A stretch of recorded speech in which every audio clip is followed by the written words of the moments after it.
My dad agreed to sell me to his loan shark. In exchange, he got to keep his life.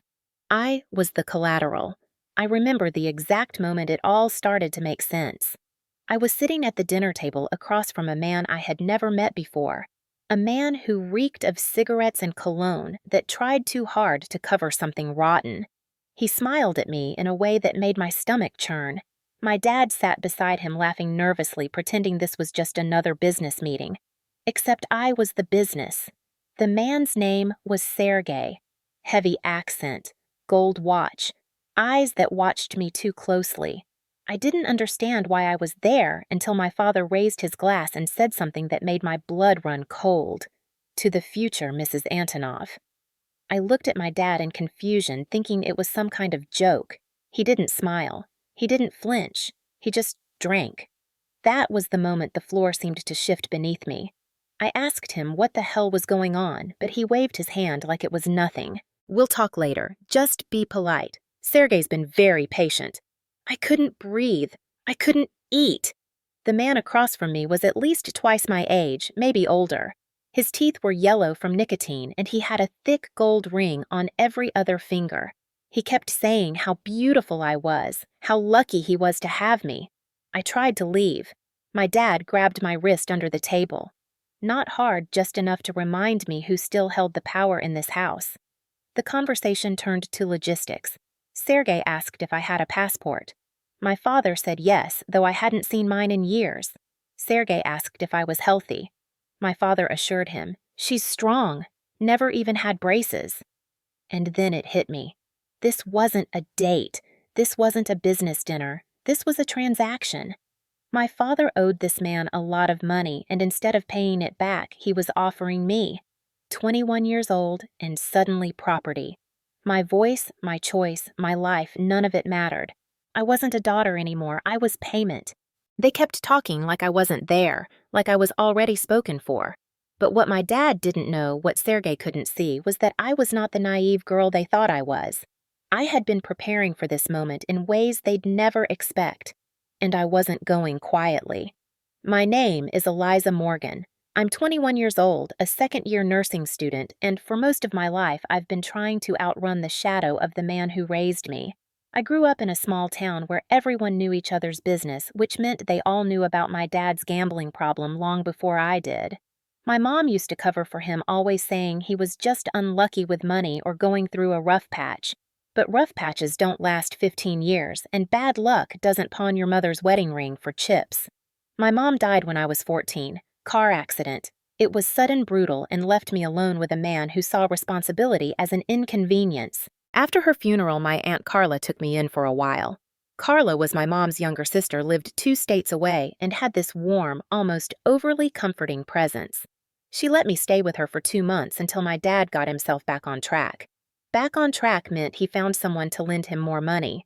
From that point on, I learned to be invisible. I kept my head down, studied hard, and got myself into a decent community college with a nursing program. I worked part-time at a diner to cover my rent and food. I didn't ask for anything. I didn't look back. But even from miles away, my father still managed to find ways to sink into my life. He'd call at odd hours, drunk or desperate. He never asked how I was, never apologized for the yelling or the broken furniture. His messages were always short. Need money. Come visit.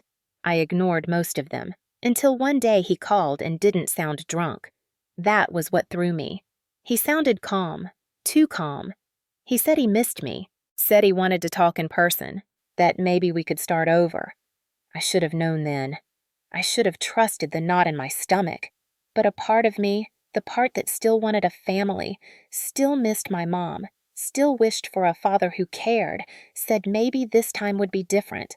So I bought a bus ticket and packed a small bag. Told my roommate I'd be gone for a few days. I left behind my textbooks, my stethoscope, and my world, not knowing I wouldn't be coming back the same. When I got to the station, he was there waiting, smiling like he had nothing to hide. He hugged me awkwardly like we were strangers and said he had something important to show me.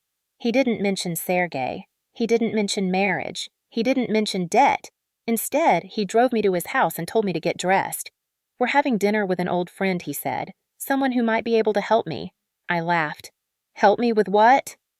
He didn't answer, just told me to wear something nice. I borrowed a dress from his new girlfriend, a woman who barely looked older than me, and avoided eye contact like it was a contagious disease. That night at dinner, everything unraveled. That night I realized my father didn't invite me back to rebuild anything. He brought me home to sell me. And the worst part, this wasn't his backup plan. It was the only plan. The next morning, everything felt different. My dad was humming in the kitchen, something he never did unless he had just won something, but there was nothing in this house worth winning. I sat at the chipped dining table with a stale cup of coffee while he flipped eggs like he hadn't just offered me up to a predator the night before. He didn't mention Sergei. He didn't say a word about the contract or the ring I'd seen in Sergei's pocket. He acted like the conversation hadn't happened, like I hadn't sat frozen while the two of them talked about me like I was livestock. When I asked him directly, his voice dropped. "It's not that bad, Eliza. Don't be dramatic. Sergei is a businessman. He's offering you security, a future. What do you even have right now? Some rented room and cheap scrubs. This is better. This is permanent." I stared at him in disbelief, my hands trembling. "You're serious. You're actually serious about this." He didn't even blink. Completely. He's clearing $300,000 of my debt. No more threats, no more people showing up at my door. And in return, you get a husband who'll take care of you. You should be grateful. That word. Grateful. It echoed in my skull like a taunt. He wanted me to be grateful for being handed off like an object. Grateful that I was being reduced to a transaction. Grateful that the man I once called Dad had turned into a broker for my body and freedom. I told him no. Firmly. Loudly. I said I wasn't going to marry some stranger, let alone a violent loan shark who looked at me like I was prey. He didn't yell. He just looked at me and said, "If you don't do this, Sergei collects the other way." I asked what that meant. He smiled without humor. "It means I won't be around to see your next birthday." The worst part wasn't the threat. It was how calm he was when he said it, like he had already made peace with selling me like it was just another hand of poker. I tried to leave that day. I packed my bag while he was outside smoking, but my phone was gone. My wallet, too. I made it as far as the front door before realizing the deadbolt had been replaced with a new lock, one that needed a key from the outside. My room now had bars on the windows, metal ones screwed into the frame, while I slept. There was no signal on the old landline. My dad wasn't just selling me. He was locking me in until the buyer came to pick me up. I screamed at him through the door. I begged. I offered to take on his debt myself, work 3 jobs, pay it back over time. He just shook his head and told me I didn't understand the kind of people he was dealing with. People like Sergei don't do payment plans. They don't give second chances. Then he told me the wedding was scheduled for 2 weeks from that day. The dress had already been ordered. The license application was being handled. All I had to do was show up and smile. I didn't eat that night, or the next. I spent hours sitting on the floor, staring at the locked door, trying to make sense of how my life had shifted in less than 48 hours. I wasn't a runaway. I wasn't reckless. I had done everything right. And still, I ended up here, trapped, alone, betrayed. I wondered if my mom would have seen this coming. I wondered what she would have done. I started talking to her out loud, whispering into the dark corners of the room, asking for a sign, a solution, anything. And then, 3 days in, Carla showed up. My aunt. My last hope. Carla's arrival felt like oxygen after weeks underwater. She knocked on the front door like any visitor, but when my father opened it, her voice sliced through the hallway with urgency. "Where is she?" I heard her say. When she stepped into my room, she looked shocked, and for a second, I let myself believe she didn't know. She dropped her purse, crossed the room in 2 strides, and pulled me into a hug that almost made me collapse. "What the hell is going on?" she asked, and I poured everything out. I told her about Sergei, the so-called wedding, the bars on the window, the lock on my door, the way my dad sat and sipped coffee, like this was a business plan and not human trafficking. Carla didn't cry. She clenched her jaw and told me to keep it together, that she was going to fix this. She turned on my dad in the kitchen, yelled at him until he slammed the door in her face. Then she came back to me calmer, more deliberate. "I'm going to get you out of here," she whispered. "I promise. I've dealt with this kind of thing before. She said she had been suspicious for weeks, ever since she heard about Sergei's involvement through some family gossip. She claimed she'd been watching from afar, waiting for the right moment. That moment, she said, was now. Carla gave me a small phone. A burner said it was safer than using anything else. Only text me when absolutely necessary, she warned. My dad might be watching the house, but I'll be nearby. Just hang on. We'll leave in a few days when it's safer. I asked her why not now, and she hesitated just a breath too long, then said she needed time to organize transportation documents and a place for me to hide until everything blew over. It sounded rehearsed, but I wanted to believe her. Needed to. Because without her, there was no one. After she left that night, my dad acted like nothing happened. He brought dinner to my door like I was a guest in a hotel, left it on the floor, knocked twice, walked away.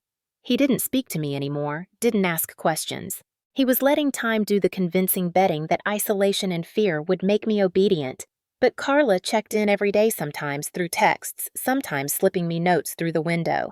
She said the escape would happen on Friday, that I needed to stay calm and trust her, that everything would be okay. For the first time since I arrived, I allowed a sliver of hope to grow inside me. Maybe I wouldn't become Mrs. Sergei Antonov.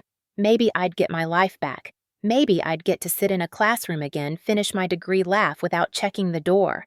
I even began imagining the bus ride away from this town, the weight lifting the fresh air, the silence free from threats. I started packing my bag and secret rolling clothes tight and hiding them under my bed. I cleaned myself up, forced myself to eat again, to stay alert. Because the moment Carla gave me the signal, I'd be ready to run. I didn't know then that I was preparing for a lie, that the escape was never real, that Carla wasn't who I thought she was. The night before we were supposed to leave, I couldn't sleep. I kept checking the burner phone every 10 minutes waiting for Carla's message. The room was too quiet, too dark, the air too still. I paced. I stared out the window through the bars. I counted the hours backward from sunrise. Around 2 in the morning, I finally gave in and decided to get some water. I tiptoed down the hallway, careful not to make a sound. My father's door was shut, but light glowed faintly from under the guest room door where Carla had been sleeping. I hesitated. I was about to go back to my room when I heard her voice. She was on the phone. I leaned closer, not because I wanted to eavesdrop, but because something in her tone was wrong. Too casual, too composed. I pressed my ear to the door. "Yes, Sergei," she said. "She completely trusts me. She'll get in the car willingly tomorrow." Pause. "No, she won't run. She thinks I'm saving her." Another pause. "Yes, I'll deliver her straight to you." Then I heard laughter. Low, bitter, greedy. My stomach dropped. The glass in my hand nearly slipped. My knees went weak. And then the final nail. 50,000 right, that's what we agreed. I backed away from the door like it had burned me. My heart thundered in my chest, every beat louder than the last. Carla, my mother's sister, the only person I had trusted, had been working with them the entire time. The plan to escape was a trap. The hope she had given me was bait. Tomorrow, instead of freedom, I'd be handed over like cargo. I sat on the floor of my room and stared at the wall, my thoughts moving faster than I could follow. Every smile, every reassuring touch, every promise Carla had made, now twisted into manipulation. I wanted to scream, but there was no point. No one would hear me. No one would believe me. I was truly alone again. But I wasn't broken. Not yet. If Carla thought I trusted her, I'd use that. I'd play along. Let her think I was still the scared, desperate girl begging for a savior. But I needed proof. I needed something undeniable, something that would make people listen. I waited until the hallway was silent again. I listened for footsteps, for the creak of floorboards. When I was sure she was asleep, I stared at the burner phone in my hand. If that phone had been a trap, maybe it could also be a weapon. All I had to do was find the right target. I didn't sleep the rest of that night. Instead, I prepared.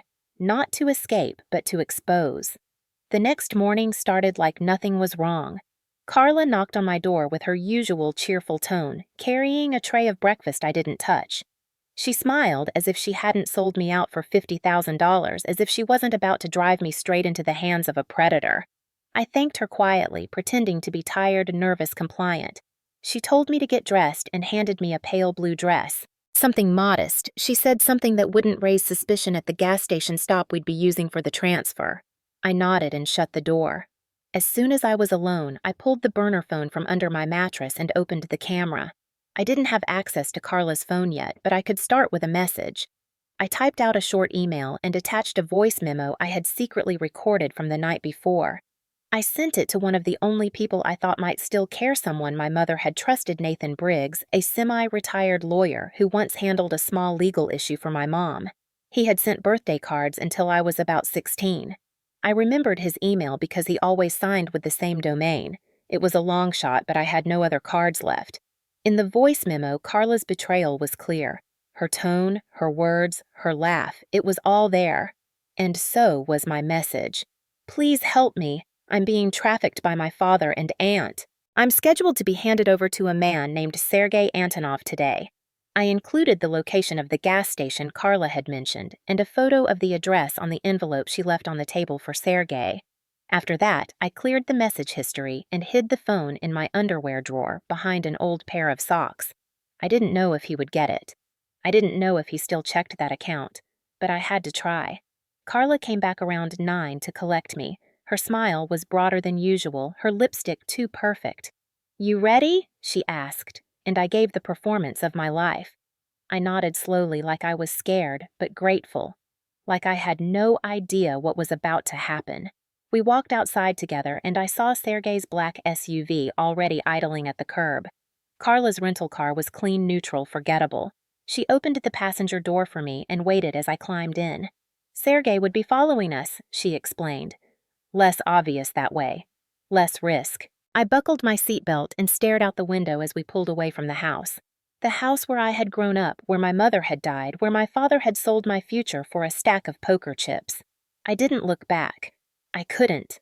Carla made small talk during the drive, asking me about school, pretending to care. I answered with vague nods and polite words, all while rehearsing my next move in my head. We had about 40 minutes until we reached the gas station. My hands stayed clenched in my lap, but my mind raced with what I would do if Nathan never got the message. If this didn't work. If I ended up in Sergei's estate. I knew one thing for certain. If the law didn't stop them, I would. 20 minutes into the drive, Carla's phone rang. I recognized the ringtone from the night before. She answered using the car's Bluetooth system, and Nathan's voice crackled through the speakers.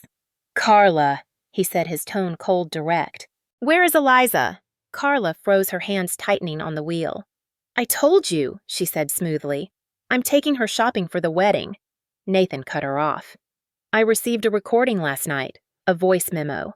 Do you know what I heard, Carla? I heard you selling your niece. I heard you laughing about it. I heard you say 50,000. Carla went silent. I looked straight ahead, not daring to speak. He continued. "I've already forwarded the message to the FBI and local authorities. They're tracking your vehicle now. Pull over. Let her go." Carla hung up without another word and immediately dialed Sergei. Her voice dropped an octave, filled with rage. "We have a problem. She knows. She sent a message. You need to intercept now. I saw the gas station up ahead." I unbuckled my seatbelt as Carla began to turn into the lot. She reached over to grab my arm, but I was already moving. As soon as the car slowed to a crawl, I threw the door open and ran. The asphalt burned under my feet as I sprinted across the gas station lot. My dress tangled around my knees, slowing me down, but adrenaline kept me upright. I heard Carla screaming behind me, shouting my name like it meant something, like I was still hers to command. I heard a car door slam. Sergei. Heavy boots hitting pavement. I didn't look back. I couldn't. I focused on the store entrance, the glass doors, the bright lights, the people inside. I crashed through the doorway and stumbled into the aisle, gasping for breath. The cashier looked up, startled, and I locked eyes with her. "Help me. Please. I'm being kidnapped." Her mouth opened to respond, but before she could speak, Sergei grabbed me from behind. His arm wrapped around my waist, lifting me off the ground like I was weightless. His voice growled into my ear. "You stupid little girl. You think you're smart. You're going to pay for this." I kicked. I screamed. My fists flailed, catching his jaw, his chest, anything I could reach. The few people inside froze, unsure if this was real. Some looked away. One man started to raise his phone, but hesitated. It was the sirens that saved me. High-pitched, close, urgent. Red and blue lights flooded the parking lot. Sergei cursed and let go. He tried to run, but it was too late. 3 squad cars boxed in the lot, officers pouring out with weapons drawn. Hands in the air. "Get on the ground!" Carla tried to reverse out of the lot, but another cruiser blocked her path. Within seconds, she was pulled from the car, her arms twisted behind her back as she screamed about misunderstandings and family drama. Sergei didn't go down quietly. He yelled about lawyers, about rights, about how this was all a mistake. But the police didn't listen. They had the memo, the photos, the email, the burner phone, everything. An officer approached me, her voice calm, gentle. "Are you hurt?" she asked. I nodded, tears finally spilling over. "I'm Eliza. I'm the girl they were trying to sell." The officer wrapped a blanket around my shoulders and led me to the squad car while the chaos unfolded behind us. Sergei and Carla were both arrested on multiple charges: attempted trafficking, conspiracy, unlawful imprisonment. My father was picked up 3 hours later trying to flee the state. Turns out he had already skimmed money from Sergei, planning to disappear once I was married off. The betrayal went deeper than I'd imagined. Back at the station, I gave my full statement. I handed over the burner phone, showed them the messages, the photos, the voice memo. Everything. The detective assigned to my case, a woman with steel gray hair and steady eyes, sat with me for hours. She didn't rush. She didn't judge. She just listened. When I was done, she said 5 words I didn't know I needed to hear. "You did the right thing." Nathan arrived later that night. He had driven across 2 states the moment he got my message. His face was tired, lined with worry, but when he saw me, his expression softened. He hugged me without hesitation. "I've got you now," he said. "I'm sorry it took me this long." I told him everything. About the lock on my door, the way Sergei touched me, the money Carla demanded, the way my dad looked at me like I wasn't even human. Nathan promised he'd make sure every one of them faced justice. And he did. With a team of legal contacts and every bit of evidence I'd collected, they built a case airtight and brutal. But more than that, they made sure I was safe.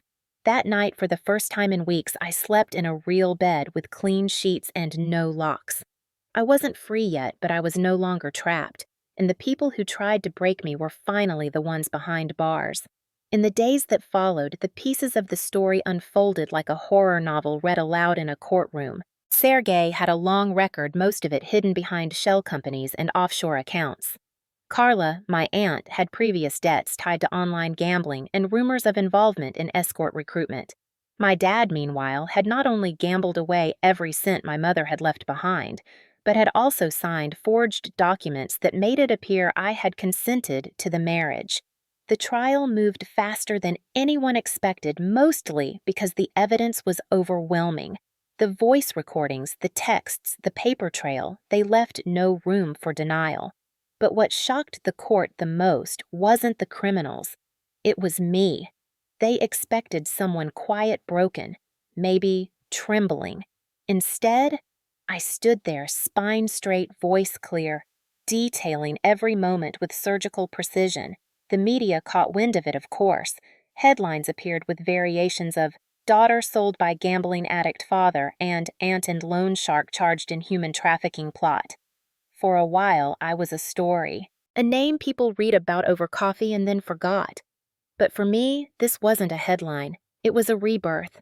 I moved in with Nathan temporarily. His wife, a kind woman named Meredith, was cautious at first, probably wondering what trauma I might bring into their quiet home. But over time, she saw that I didn't need pity. I needed space, safety, and a future. Their house was warm, the air smelled like cinnamon and books, and for the first time in years, I felt like I could exhale. We filed for full control over my mother's estate, which my father had tried to claim after her death. Turned out he had forged her will, redirected insurance payouts, and taken loans in both our names. With Nathan's help, we reversed every fraudulent claim. The money, nearly $300,000, was frozen and rerouted back to me. I didn't touch it at first. I was afraid of what it represented. Blood money. But Nathan reminded me that it was mine, not his. That my mother had worked her whole life so I could have a future, not be sold into a cage. I decided to return to school, but not immediately. I needed time. I started therapy.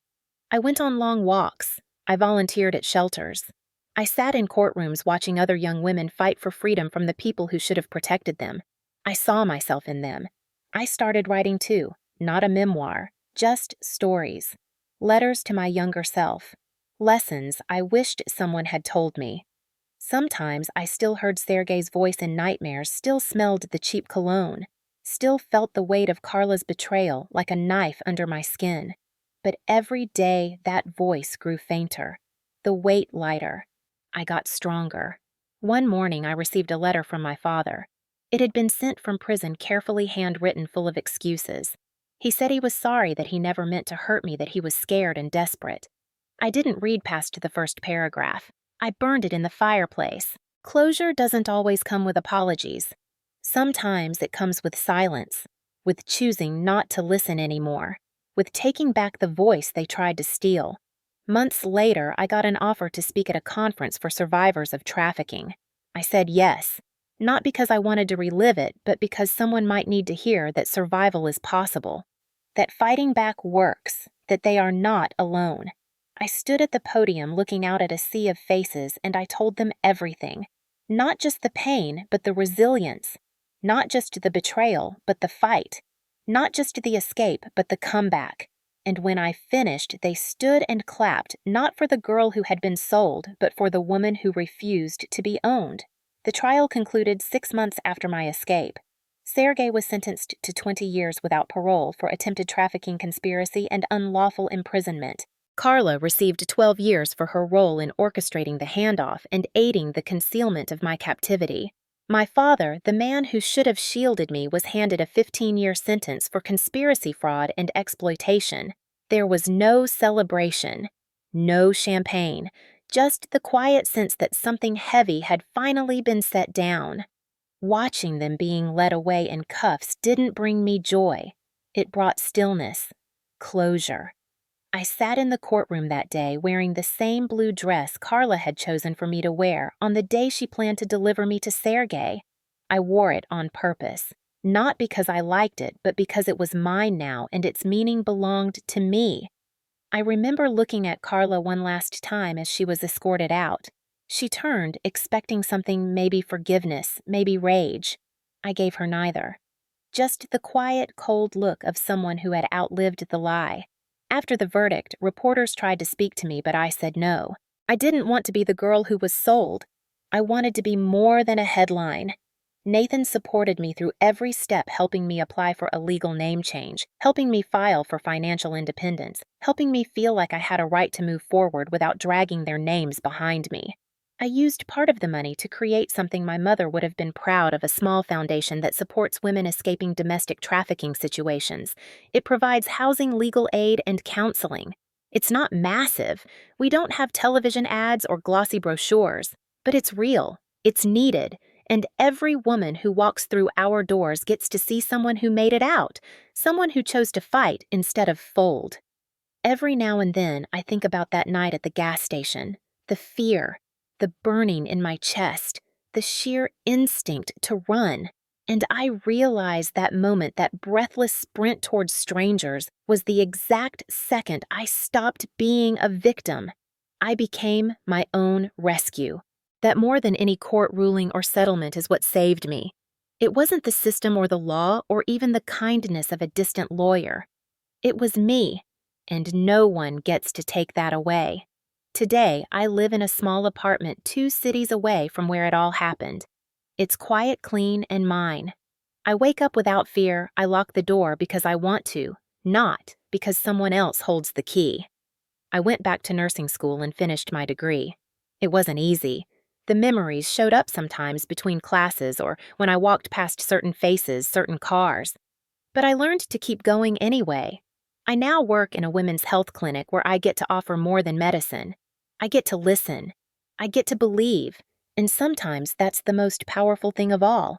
I kept one thing from my old life, a photo of my mom and me sitting on a bench at the park, her arms around my shoulders, both of us smiling at something outside the frame. She never knew what I would face, but somehow she gave me everything I needed to survive it. Strength, instinct, fire. I think about her a lot when I walk past the mirror and don't flinch anymore, when I catch my reflection and see not what was done to me, but what I built from the wreckage. A future, a purpose.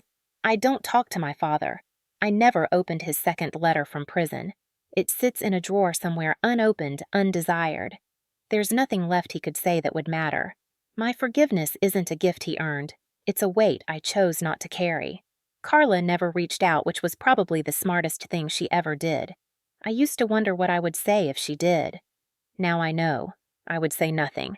I've said enough. I've spoken in courtrooms, at shelters, and schools. I've stood on stages and whispered into safe spaces. And every time I speak, I start with the same words. I was supposed to disappear. I was supposed to be silent. But I didn't. And now I make sure no one else has to be either, because survival is not silence. Survival is the loudest scream you can make with a steady voice. It is the refusal to vanish. It is choosing every single day to live not as someone who was sold, but as someone who rose from it. And that's who I am. That's who I'll always be.